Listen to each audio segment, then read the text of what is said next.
دے حیواناتو کہ ہاں اللہ تبارک و تعالیٰ یو لوی مینا محبت اخے دے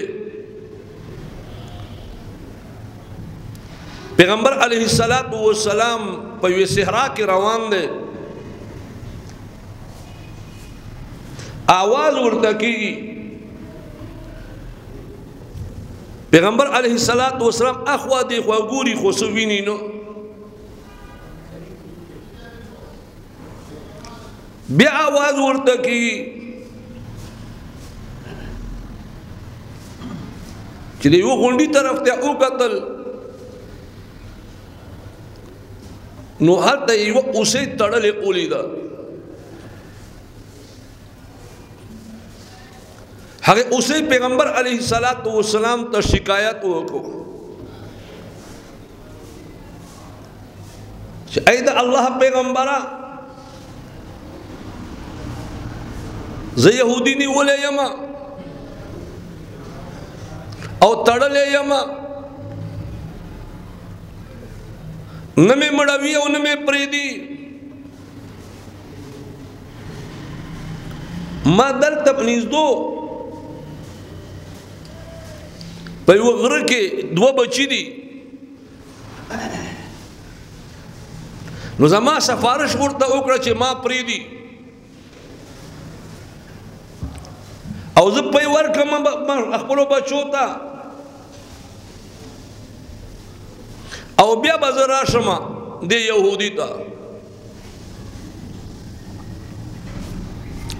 نو پیغمبر علیہ السلام یہودی تا سفارشوں کو چدا سے وائی نو یہودی حیران دے چدا یو زناور دے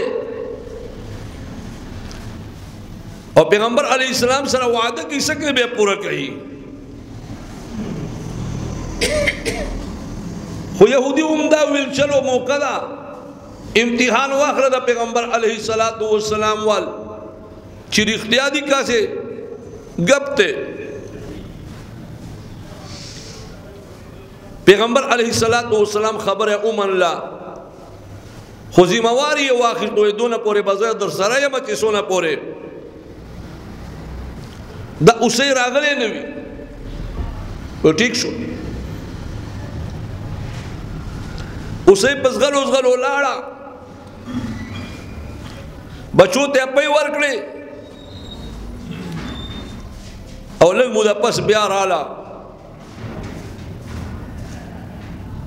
نو پیغمبر علیہ السلام اگر یہودی تا فرمائی مفہومی ادارے پمائے خر سکڑا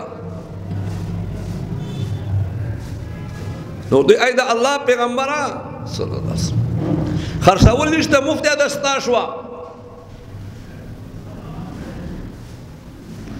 پیغمبر علیہ السلام ہاں اسے آزاد اکڑا او دی خوشحالے کے ٹوپے شروع کڑے چنن پیغمبر علیہ السلام پا برکت بانے ظلم مرگنا بچ سوما اگورے زناور دے ساروے دے او ہاں اخبر اولاد سردون محبت ساتی